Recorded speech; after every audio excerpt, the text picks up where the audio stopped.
Halo, apa kabar semuanya? Bertemu lagi dengan saya, Bu Vinisa Mahaestri Nur. Dan untuk pertemuan ketiga ini dalam mata kuliah pengambilan keputusan berbasis sistem di rumah sakit ini, kita akan membahas tentang budaya organisasi dan manajemen strategis. Oke, mari kita mulai. Dan selamat menyimak dan semoga bisa bermanfaat buat kalian semuanya.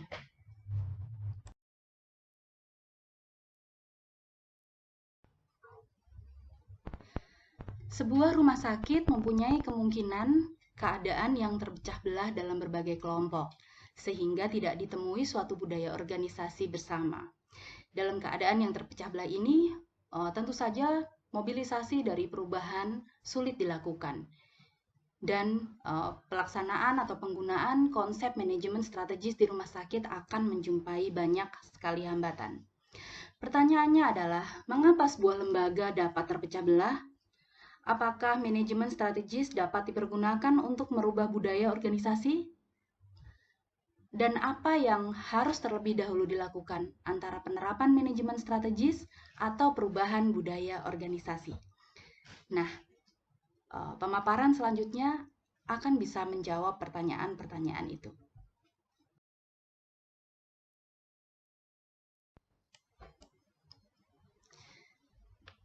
Berikutnya kita akan bicara lebih detail tentang apa itu budaya organisasi. Definisi budaya organisasi menurut Sein tahun 1992. Pola asumsi dasar bersama yang dipelajari kelompok saat menyelesaikan masalah adaptasi eksternal dan integrasi internal yang telah bekerja cukup baik untuk dianggap valid dan oleh karena itu untuk diajarkan kepada anggota baru sebagai cara yang benar untuk memahami, untuk berpikir, dan untuk merasakan dalam hubungannya dengan masalah tersebut. Nah, Sein mengatakan bahwa ada 3 kelompok budaya dalam organisasi. Yang pertama adalah asumsi dasar yang berada di bawah sadar dan menjadi kepercayaan kuat dalam organisasi tersebut.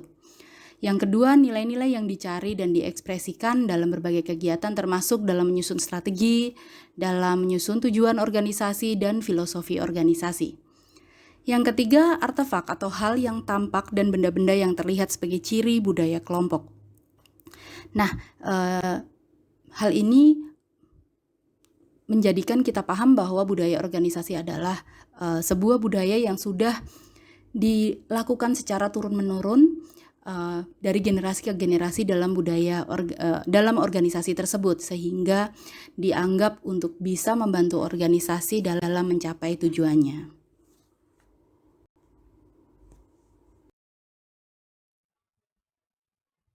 Berikutnya adalah definisi budaya organisasi menurut Sein tahun 1992. Di mana definisi budaya organisasi adalah sebuah pola asumsi dasar bersama yang dipelajari kelompok saat menyelesaikan masalah adaptasi eksternal dan integrasi internal yang telah bekerja cukup baik untuk dianggap valid dan oleh karena itu untuk diajarkan kepada anggota baru sebagai cara yang benar untuk memahami, berpikir, dan rasakan dalam hubungannya dengan masalah tersebut. Ada 3 kelompok budaya dalam organisasi menurut Sein ini. Yang pertama adalah asumsi dasar yang berada di bawah sadar dan menjadi kepercayaan kuat dalam organisasi. Yang kedua, nilai-nilai yang dicari dan diekspresikan dalam berbagai kegiatan termasuk menyusun strategi, tujuan organisasi, dan filosofi organisasi. Yang ketiga, artefak atau hal yang tampak dan benda-benda yang terlihat sebagai ciri budaya kelompok. Di sini yang dimaksud adalah bahwa sebuah budaya organisasi ini lebih berjalan dengan turun-temurun. Jadi sudah dipercaya bahwa akan menghasilkan hal yang baik selama beberapa generasi dalam organisasi tersebut. Sehingga ketika budaya organisasi ini dijalankan, maka mereka lebih bisa mencapai tujuan organisasi. Perkembangan kehidupan di dunia membentuk budaya global yang baru di masyarakat dan itu sangat mempengaruhi budaya baik itu untuk sebuah negara, untuk kelompok atau institusi tertentu maupun juga budaya perorangan.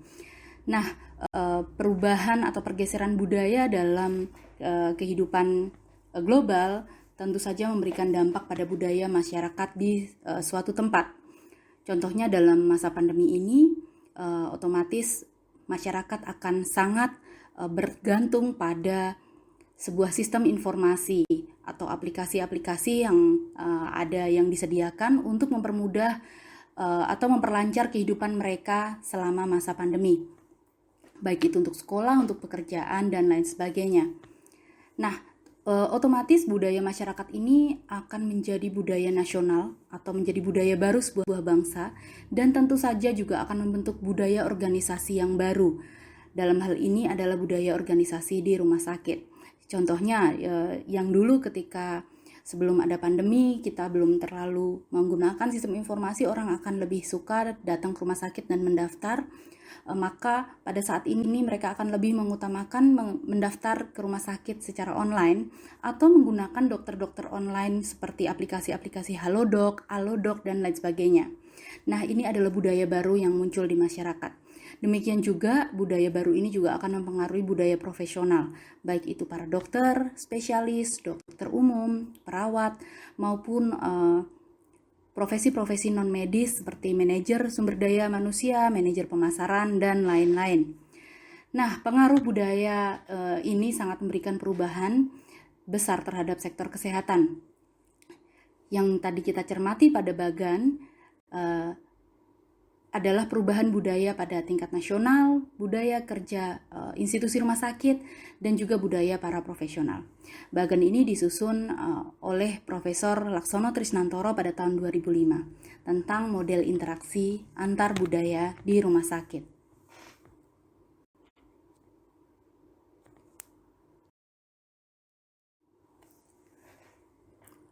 Rumah sakit sebagai lembaga usaha. Trice dan Bayers tahun 1993 mengatakan bahwa budaya usaha mencerminkan berbagai hal, yaitu tentang rasionalitas, tentang sistem manajemen yang berorientasi pada hasil, pengacuan pada pasar atau pasien, penggunaan prinsip-prinsip manajemen secara ilmiah, dan penekanan pada hubungan antar manusia. Perubahan budaya ini memang tidak dapat dihindari oleh siapapun, akan tetapi muncul sebuah pertanyaan penting, apakah mungkin terjadi suatu percampuran antara budaya birokrasi, budaya keagamaan dan sosial dengan budaya lembaga usaha? Apakah tidak ada konflik antar berbagai budaya yang ada di rumah sakit? Nah, berikut adalah jawabannya dari pertanyaan-pertanyaan tersebut. Budaya organisasi rumah sakit terpengaruh oleh pola pemikiran global yang mengarah pada manajerialisme. Masalah efisiensi dan produktivitas dalam budaya manajerialisme menjadi hal penting. Nah, di sini bisa kita lihat bahwa karena ada perubahan global, dengan adanya bantuan sistem informasi, maka rumah sakit dituntut untuk lebih efektif dan efisien supaya dapat memberikan pelayanan yang paripurna untuk pasien. Rumah sakit diharapkan dapat mengembangkan sistem manajemennya untuk peningkatan mutu, pelayanan, dan produktivitas kerja. Nah, hal ini sangat penting bagi rumah sakit untuk mengupgrade kemampuannya agar dapat semakin berkembang untuk meningkatkan mutunya lebih efektif, efisien, dan lebih produktif. Rumah sakit tidak lagi dinilai sebagai lembaga sosial yang tidak peduli akan ukuran kinerja, tetapi lebih menyerupai lembaga usaha. Nah, di sini ada pergeseran yang kita lihat bahwa rumah sakit tidak lagi murni institusi sosial atau organisasi sosial. Karena munculnya, seiring berjalannya waktu, muncul banyak sekali rumah sakit swasta yang keberadaan mereka dalam membantu pemerintah dalam pengadaan institusi pelayanan kesehatan, memberikan pelayanan kesehatan kepada masyarakat. Nah, rumah sakit swasta ini tentu saja tidak mendapatkan subsidi langsung dari pemerintah, sehingga mereka akhirnya harus memutar otak mereka untuk menjadi sebuah usaha yang juga memiliki muatan komersial, tidak hanya sosial. Di sini terjadi pergeseran di mana semula rumah sakit adalah institusi sosial, sekarang menjadi sebuah bisnis rumah sakit atau juga institusi yang bersifat komersial. Dapat dinyatakan bahwa saat ini rumah sakit di Indonesia mengalami transisi, yaitu pergerakan dari suatu lembaga yang mempunyai budaya birokrasi yang kuat dan budaya keagamaan dan sosial menjadi lembaga yang mengarah ke budaya usaha.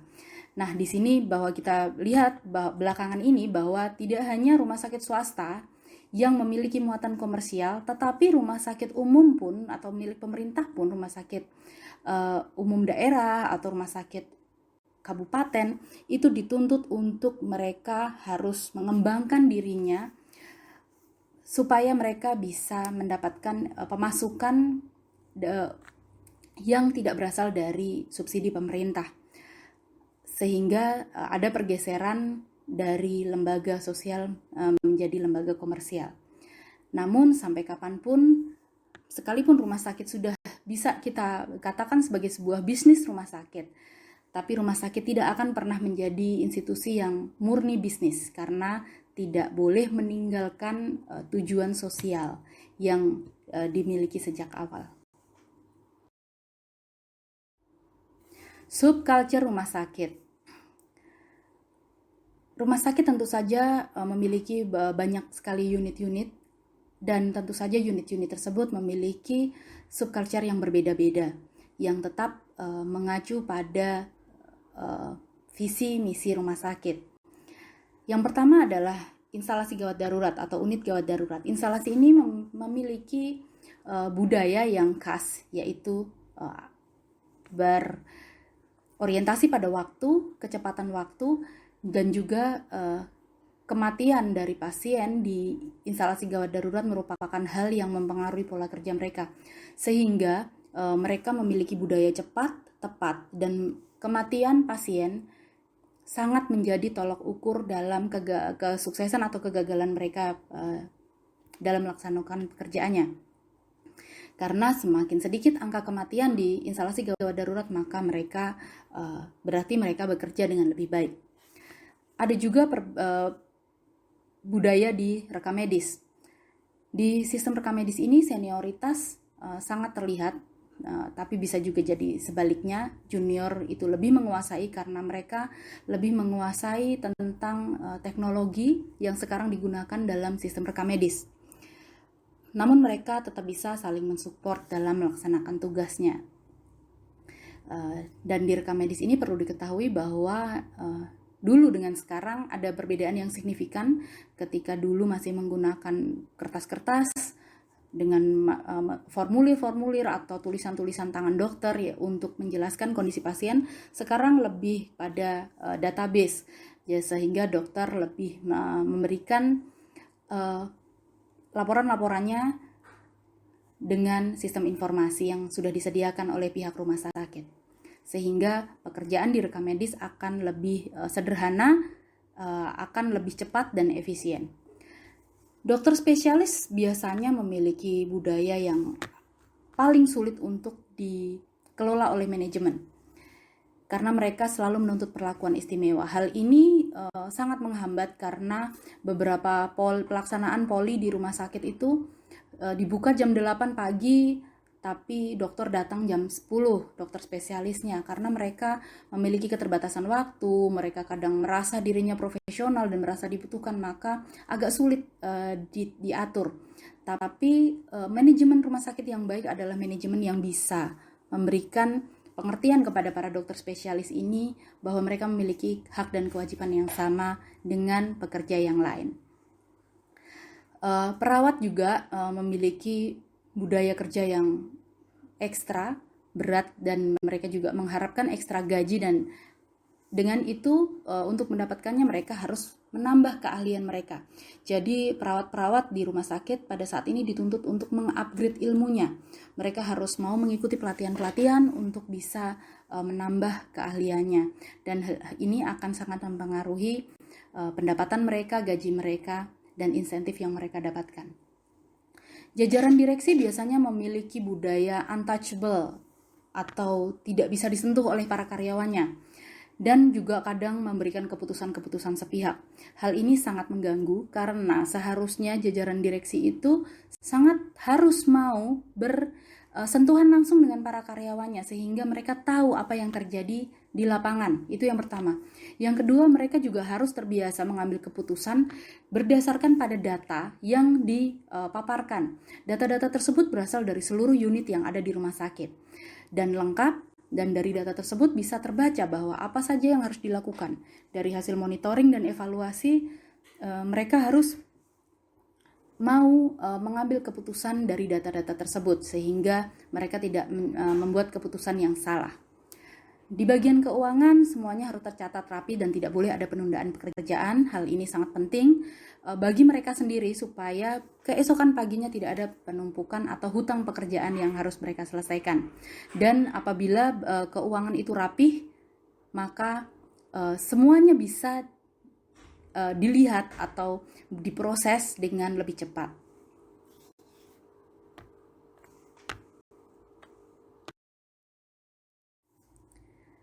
Berikutnya kita akan membahas tentang diferensiasi di rumah sakit.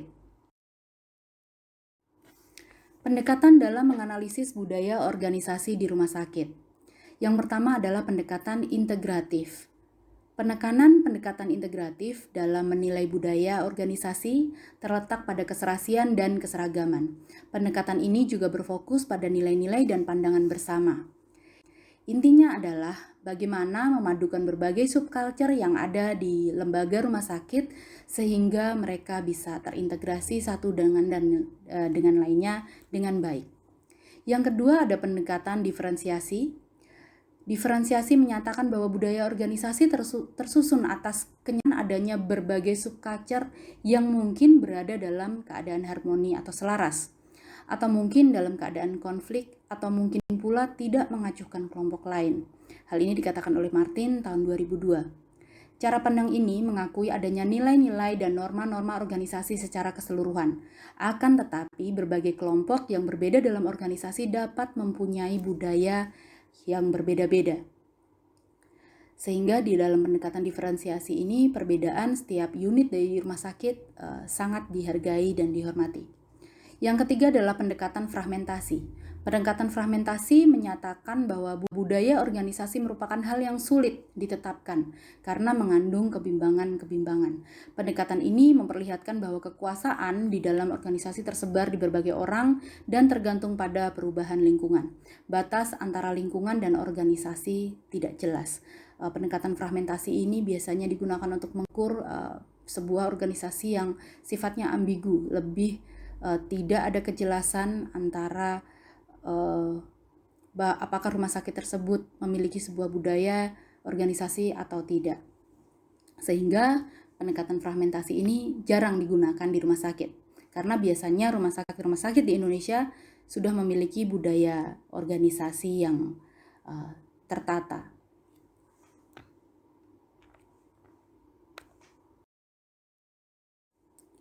Budaya organisasi di berbagai rumah sakit dapat dianalisis dengan pendekatan diferensiasi. Pendekatan ini memang pendekatan yang paling sering digunakan untuk menganalisis situasi sebuah rumah sakit. Menurut perspektif diferensiasi budaya, rumah sakit dapat dilihat sebagai gabungan budaya berbagai profesi, seperti budaya para spesialis, budaya para perawat, budaya para manajer, dan berbagai budaya unit. Budaya tiap kelompok profesional ini juga dapat berada dalam keadaan harmonis, bisa juga saling mengacuhkan atau pada situasi konflik. Dengan pendekatan ini akan terlihat situasi apa yang sedang dihadapi rumah sakit tersebut. Sebagian konflik berasal dari konflik antar pribadi, tetapi ada pula konflik yang bersumber pada perbedaan pandangan mengenai arah dan strategi pengembangan rumah sakit. Konflik terjadi karena memang terjadi perbedaan pandangan antar profesi atau antara kelompok dalam menanggapi perubahan lingkungan. Pengembangan budaya organisasi berdasarkan kinerja menuntut adanya produktivitas yang optimal. Produktivitas ini hanya dapat terjadi baik apabila para profesional di rumah sakit bekerja penuh. Pengembangan budaya organisasi ini dapat bertentangan dengan budaya kerja dokter yang biasanya mereka sangat memiliki waktu untuk beristirahat sehingga tidak bisa bekerja secara optimal.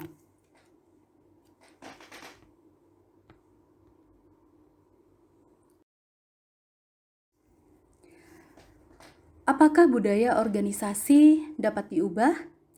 Nah, kita akan jelaskan setelah ini. Untuk mengetahui apakah budaya organisasi dapat diubah atau tidak, kita harus memahami dulu transformasi budaya organisasi di rumah sakit. Yang pertama, konsep manajemen strategis merupakan alat yang digunakan untuk menetapkan arah dan tujuan lembaga serta bagaimana cara mencapai tujuannya. Dan konsep ini bisa berubah seiring berjalannya waktu. Biasanya konsep-konsep ini dijalankan pada kurun waktu atau periode yang sudah ditetapkan. Yang kedua, budaya organisasi merupakan hal lain yang dibutuhkan pula dalam transformasi ini karena menyangkut berbagai nilai yang dianut juga penetapan dasar-dasar peraturan yang akan dibuat. Nah, di sini kita bisa ketahui bahwa budaya organisasi memiliki pengaruh besar dalam transformasi pelayanan atau transformasi kinerja yang ada di rumah sakit. Juga sangat mempengaruhi keputusan-keputusan para jajaran direksi dalam mengambil keputusan. Pemimpin organisasi diharapkan mampu untuk mengembangkan budaya organisasi dan menyusun manajemen strategis sehingga dapat mendukung proses perubahan. Nah, dari data-data yang muncul dari sistem informasi dari semua unit yang ada di rumah sakit, pemimpin organisasi dapat melihat budaya apa yang tidak kita perlukan lagi atau harus kita buang atau harus kita perbaharui, dan budaya baik apa yang harus kita pertahankan. Dan untuk itu maka pemimpin bisa menyusun manajemen strategis yang akan digunakan pada periode selanjutnya.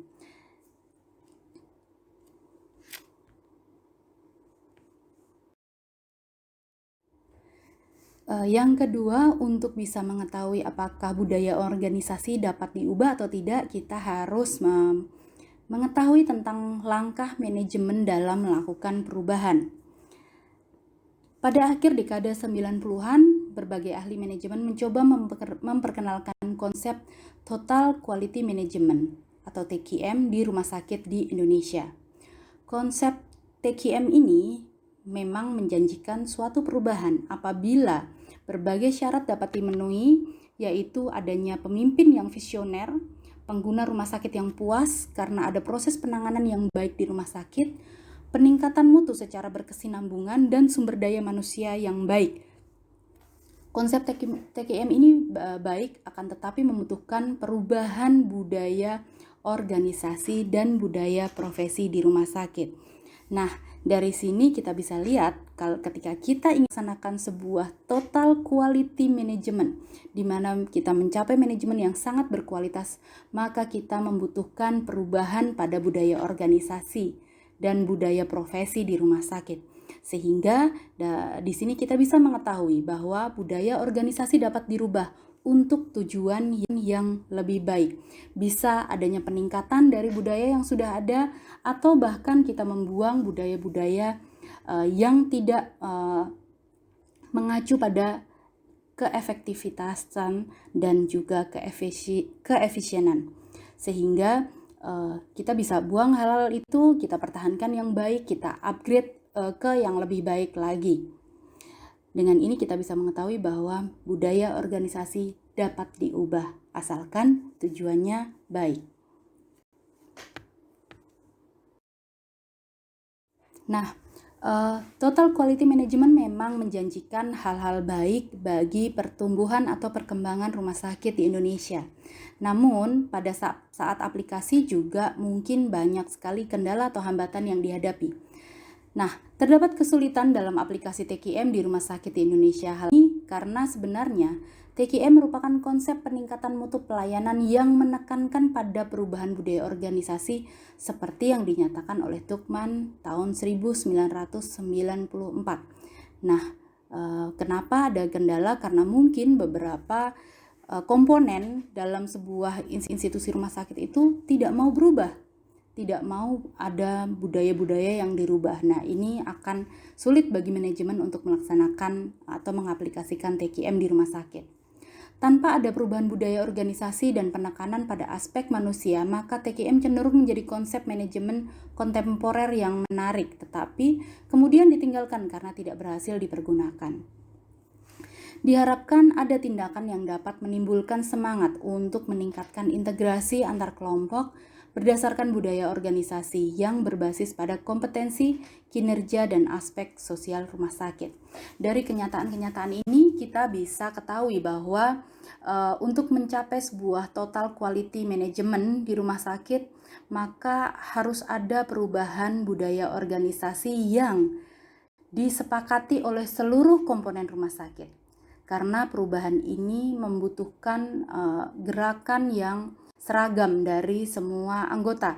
Mereka semua menyetujui, memahami, dan melaksanakan agar tercapai sebuah total quality management dalam berbagai aspek, baik kinerja, aspek sosial rumah sakit, juga aspek kompetensi mereka sebagai garda terdepan dalam pelayanan kesehatan kepada masyarakat.